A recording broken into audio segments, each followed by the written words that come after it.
Public పరీక్షల అక్రమాల నిరోధక సవరణ బిల్లుపై లోక్సభలో చర్చ నడుస్తోంది. ఆ లైవ్ చూద్దాం. इन्होंने गठित कर दिया है और आने वाले दिनों में बाकी स्थानों पर भी।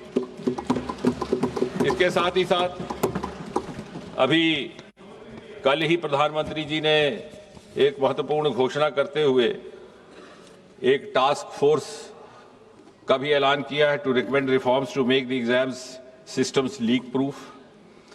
उसमें कुछ एक बड़े वरिष्ठ लोग सम्मिलित किए गए हैं who belong to the world of academics, world of technology, and who are known to have expertise and experience in these domains. Mr. Nandan Nilekani, co-founder Infosys, Mr. S. Somnath, ISRO chief, Tapan Dekka, ex-DIB, Mr. V. Kamakoti, director IIT Madras, Chennai, और इसी तरह से हमारे दो और member भी उसमें शामिल हैं, एक फॉर्मर सेक्रेटरी एजुकेशन और एक टेक्नोलॉजी एक्सपर्ट। और साथ ही साथ जो राधा कृष्ण कमेटी गठित की गई थी 22 जून 2024 में, उसमें से जो मोटी मोटी 46 की रिकमेंडेशंस थी, उसमें से भी लगभग 76% अर्थात 35 इंप्लीमेंट हो चुकी है। तो कहने का कुल मिलाकर के तात्पर्य यह है, बहुत समय ना लेते हुए, कि सरकार की नीति बड़ी ईमानदार है और ये संशोधन भी एक बड़े ईमानदाराना प्रयास के तहत लाया जा रहा है। और मुझे विश्वास है कि किसी भी दल के नेता को या किसी भी पार्टी के किसी भी माननीय सदस्य को इसमें कोई आपत्ति नहीं होगी। यदि आपत्ति हुई तो देश की जनता को उनसे आपत्ति होगी। धन्यवाद। श्री N.K. प्रेमचंदन जी, आपने कोई संशोधन दिया है? Yes, sir. I have given an amendment to the motion moved by the Honorable Minister. Sir, this is a very important bill concerning the future generation of the country. The youth and students were on strike and the entire country is concerned about this subject matter. So very important issue. The people of the country, people in the country who like to make so many suggestions, experts who like to submit so many suggestions. So my amendment to the motion moved by the Honorable Minister is that the bill be circulated for the purpose of eliciting public opinion thereon by 1st December 2026 so that the bill can be made more fruitful. I am moving the amendment. Okay. Shri Gaurav Gogoi.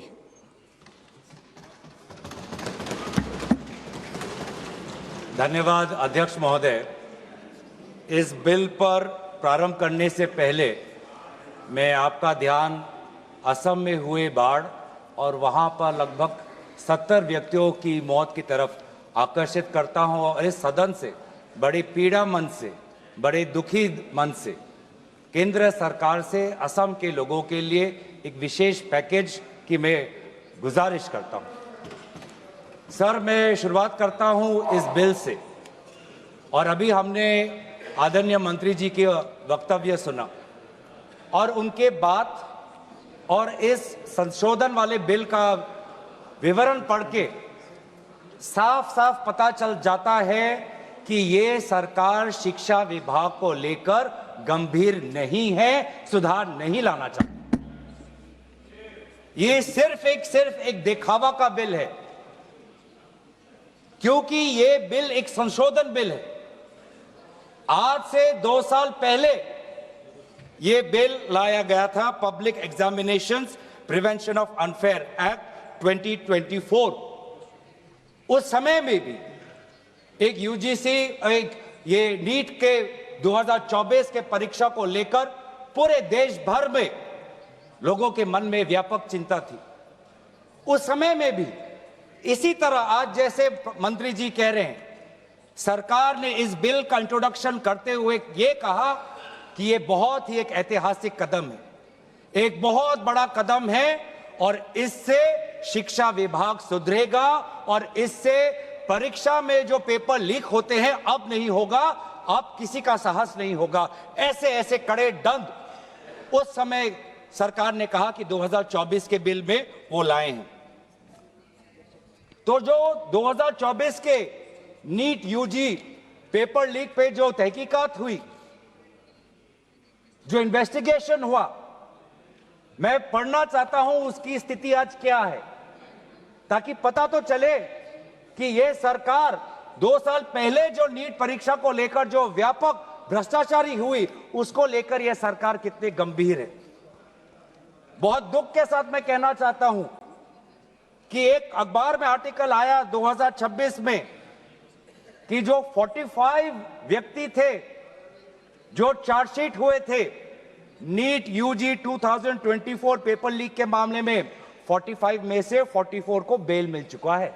यह है इनकी गंभीरता, यह है इनके छात्रों के प्रति इनकी संवेदना। जो मूल व्यक्ति है जिसको मास्टरमाइंड कहा जाता है, संजीव मुखिया, 11 महीने तक वो फरार था। 11 महीने तक सरकार उसको पकड़ नहीं पाई। अप्रैल 2025 में वो फाइनली उसका गिरफ्तार हुआ और फिर उस मामले में उसको बेल मिल गया।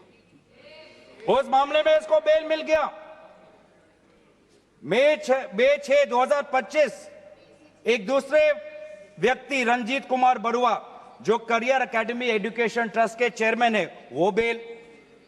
एक अमित कुमार सिंह जो पेपर सॉल्वर के गैंग में था, उसको मई 7, 2025 को उसको बेल। एक पंकज कुमार जो कैंडिडेट्स को वो सारे कागज लीक करता था मोबाइल फोन के द्वारा, मई 15, 2025 उसको बेल। राकेश जिसका ये आरोप था कि उसने प्रश्न कागज को उसकी चोरी की, उसको बेल। तो ऐसे एक लंबा ब्यौरा है, चाहे वो अमित प्रसाद महाराणा का हो या धीरेन्द्र कुमार पांडा का हो। तो ये कानून उस समय भी विफल था और ये कानून जिस मंशा से आज ला रही है, आज भी ये विफल होगा। ये कानून आपकी विफलता का स्मारक है, क्योंकि ऐसे कानून 2024 के में लाने के पश्चात भी 2026 में तो लीक हुआ ना सर। अगर कानून इतना ही सशक्त था तो आज 2 साल बाद ही इतना बड़ा व्यापक लीक कैसे हुआ। और अफसोस की बात है सर, उस समय में भी शिक्षा मंत्री धर्मेंद्र प्रधान थे, और जब 2024 का जब पेपर लीक का मामला जब पूरे देश भर में आया, तो आपको पता है धर्मेंद्र प्रधान जी ने उस समय क्या कहा? उन्होंने कहा, कहां हुआ पेपर लीक? नहीं हुआ पेपर लीक। और आज भी पहले 2.5 महीने तक तो उनका रवैया यही था कि कहीं कोई धांधली नहीं हुई, सरकार ने बहुत अच्छा काम किया है। 21 बच्चों की जान गई, आत्महत्या उन्होंने की। आपको शर्म नहीं आती इस सरकार को कि जिस मंत्री के तहत में 21 बच्चों ने अपनी जान गंवा दी, आत्महत्या की, जब उसने अपने मंत्री पद से इस्तीफा दिया, कल जब वो सदन में आए, आपने उनको ऐसा माला पहनाया ताकि जैसे वो पाकिस्तान से जंग लड़के आए हैं, ऐसा माला पहनाया, ऐसा उनका वजूद उनको बड़ा किया मानो कि वो पाकिस्तान से जाकर सीमा पे जाकर जंग लड़के आए हैं। ये है उनकी सच्चाई। दुख लगता है सर। आज ये बात प्रधानमंत्री आते हैं इंस्टाग्राम के रील पर, वो अलग बात है कि जो पहली कैबिनेट बैठक हुई, उस कैबिनेट बैठक में शिक्षा को कैसे सुधारा जाए, पेपर माफिया को कैसे खत्म किया जाए, पेपर सेटर के माफिया को कैसे खत्म किया जाए, पेपर सॉल्वर के माफिया को कैसे खत्म किया जाए, टेस्टिंग सेंटर के माफिया को कैसे खत्म किया जाए, प्रिंटिंग प्रेस के माफिया को कैसे खत्म किया जाए, कोचिंग सेंटर के माफिया को कैसे खत्म किया जाए, सिलेबस कैसे स्कूल के सिलेबस के साथ मिले, आउट ऑफ सिलेबस परीक्षा के पेपर ना आए, सीबीएसई के ओएमआर में धांधली न हो, इन व्यापक चर्चा करने के बजाय प्रधानमंत्री मोदी जी कहते हैं इंस्टाग्राम पर और ध्यान दो, इंस्टाग्राम पर और ध्यान दो। और प्रधानमंत्री जब आते हैं हाई पावर कमेटी की बात करते हैं, तो 2 साल पहले जो के राधाकृष्ण की जो हाई कमेटी थी, उसका क्या हुआ?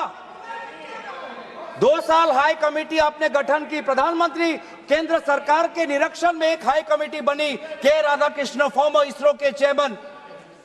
अगर वास्तविक में उन्होंने इतना बढ़िया काम किया तो 2 साल पश्चात ही आज क्यों दोबारा ऐसा पेपर लीक हुआ? सरकार ये दिखाना चाहती है कि ये बहुत गंभीर है। पिछले कुछ दिनों में पता चला कि एनटीए के लगभग 47 लोगों को बदला गया। सर, मैं इस सरकार से मैं ब्यौरा चाहूंगा कि वे जो 47 लोग हैं जिनको आपने ट्रांसफर किया या सस्पेंड किया, कौन है वो? क्योंकि एनटीए की जो एक्चुअल सैंक्शन कैपेसिटी है, एनटीए की जो सैंक्शन कैपेसिटी है वो 34 की है। 34 की सैंक्शन कैपेसिटी है। ये 47 कौन है? कौन है ये 47? 34 में से तो शायद 10-11 वैकेंसियां हैं, 24 ही है जहां पर लोग बैठे हुए हैं। तो ये जो 47 जो सैंक्शन, ये कौन है? जो आउटसोर्स करके अपने लोगों को लाया एनटीए में, वो लोग हैं क्या?